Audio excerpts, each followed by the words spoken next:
മുഖ്യമന്ത്രി പിണറായി വിജയൻ നയിക്കുന്ന നവകേരള സദസ്സ് നാളെ എറണാകുളം ജില്ലയിൽ തുടക്കമാകും. 4 ദിവസങ്ങളിലായി ജില്ലയിലെ 14 നിയോജക മണ്ഡലങ്ങളിലും മുഖ്യമന്ത്രിയും മന്ത്രിമാരും പങ്കെടുക്കുന്ന പരാതി പരിഹാര സദസ്സ് നടക്കും.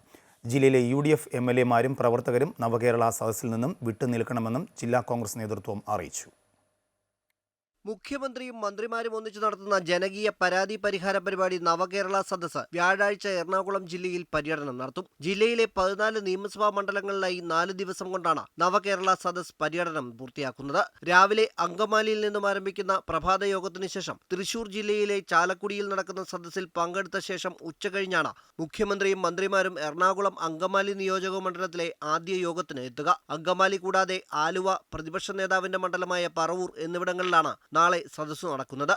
അതേസമയം മുഖ്യമന്ത്രിയുടെ നേതൃത്വത്തിലുള്ള നവകേരള സദസ്സിനെ വിമർശിച്ച് എറണാകുളം ജില്ലയിലെ കോൺഗ്രസ് MLA-മാർ രംഗത്തെത്തി. നിയമസഭയിൽ നേരിട്ട് അറിയിച്ചിട്ടും പരിഹാരമില്ലാത്ത പരാതിയിന്മേൽ നവകേരള സദസ്സിൽ പരിഹാരമുണ്ടാകുമെന്ന് പ്രതീക്ഷിക്കുന്നില്ലെന്നും UDF MLA-മാർ നവകേരള സദസ്സിൽ നിന്നും വിട്ടുനിൽക്കുമെന്നും K. ബാബു MLA പറഞ്ഞു.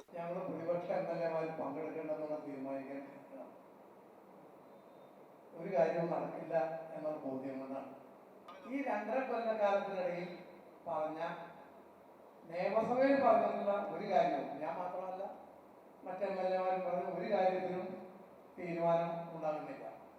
നിയമസഭയിൽ പറഞ്ഞിട്ട് തീരുമാനമാകാത്ത കാര്യങ്ങൾക്ക് ഞങ്ങൾ നവകേരള സദസ്സിൽ പോയി പറഞ്ഞ തീരുമാനം ഉണ്ടാകും എന്ന് പ്രതീക്ഷിക്കേണ്ട കാര്യമില്ലല്ലോ. നാളെ മുതൽ ജില്ലയിൽ തുടരുന്ന നവകേരള സദസ്സിനെതിരെ ശക്തമായ പ്രതിഷേധമുയർത്താനാണ് കോൺഗ്രസ് തീരുമാനം. അതിനിടെ പെരുമ്പാവൂരിലെ നവകേരള സദസ്സിന് വേദിയാകുന്ന ഗവൺമെന്റ് ബോയ്സ് ഹൈസ്കൂളിന്റെ മതിൽ പൊളിച്ചുമാറ്റി. നഗരസഭയുമായി തർക്കം നിലനിൽക്കുന്നതിനിടെയാണ് മതിൽ പൊളിച്ചു നീക്കിയത്. ഇതിനെതിരെ പ്രതിഷേധം ശക്തമാക്കുമെന്നും കോൺഗ്രസ് നേതാക്കൾ അറിയിച്ചു. അമൃത ന്യൂസ്, കൊച്ചി.